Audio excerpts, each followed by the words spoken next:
guys, welcome back. Today is day 29 in the book, What If God Wrote Your Bucket List by Jay Payleitner.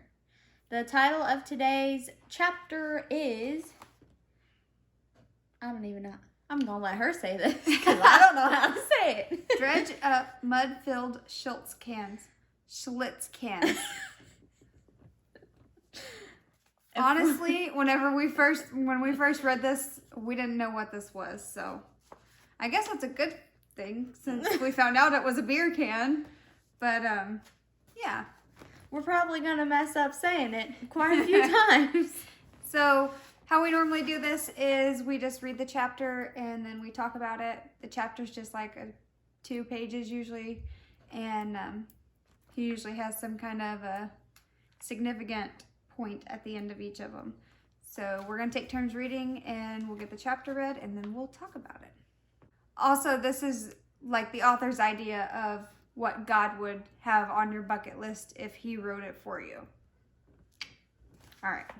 Behind my childhood home was a small woods with a meandering creek. For several years, that creek was important to my brother Mark and me. We skated on it in winter. Our creek's never froze in winter. We skated on a pond in winter. Yeah. And served as its caretakers in the summer. It wasn't part of our property, but it was part of our life.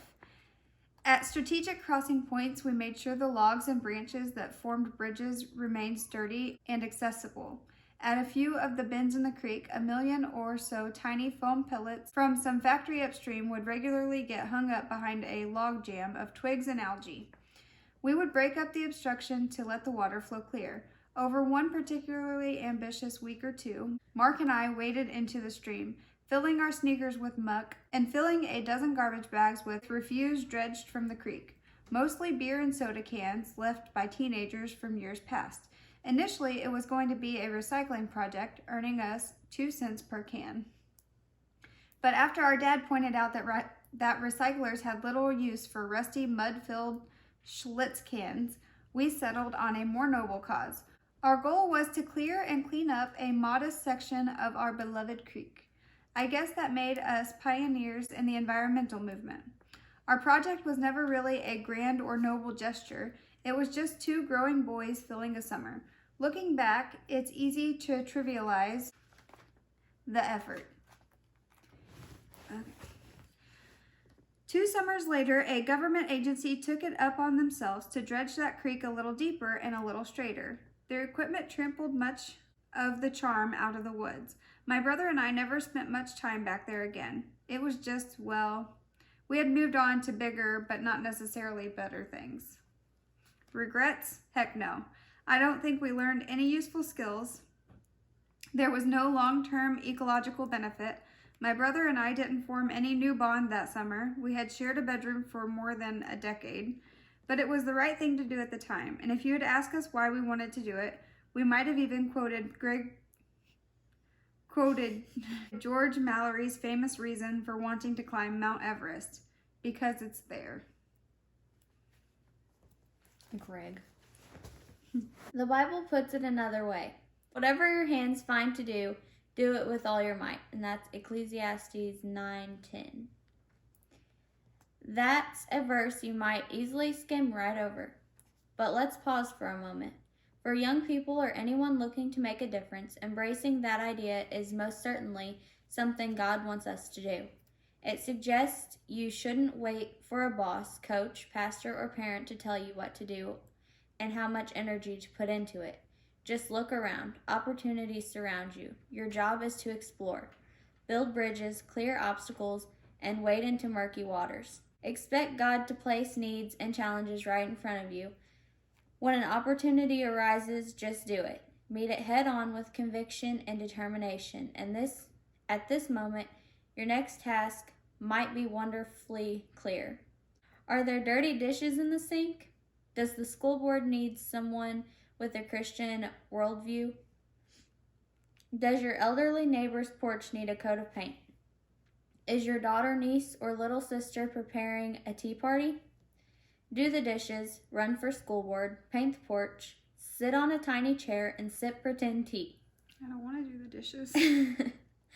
And make sure you do it with all your might. Scrub that casserole dish until it gleams. Run your campaign with integrity and stand firm on issues of morality and religious freedom.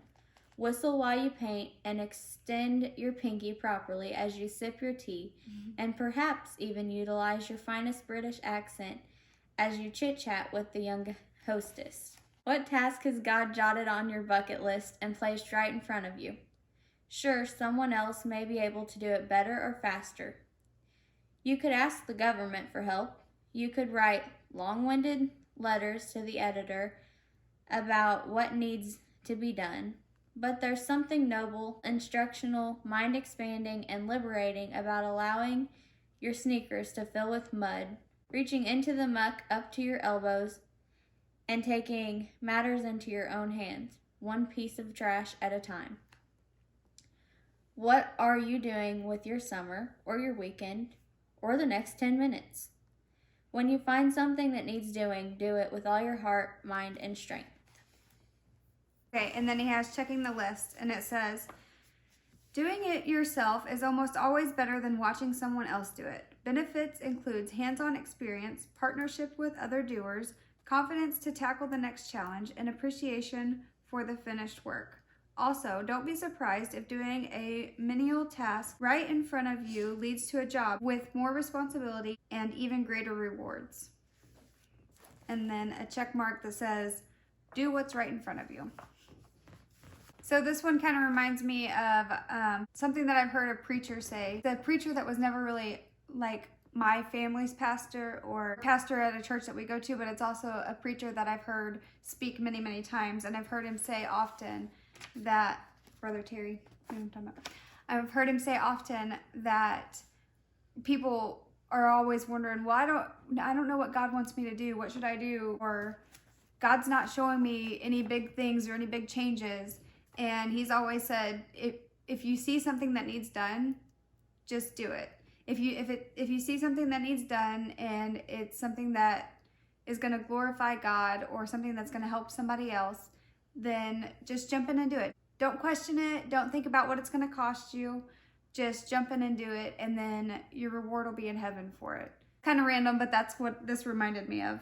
And most of the time, if it's in front of us, chances are that God put it there for a reason. You never know what blessing you might be missing out on, or how you might be being a blessing to someone else. Instead of letting opportunities float by like a butterfly, grab hold of them and do it.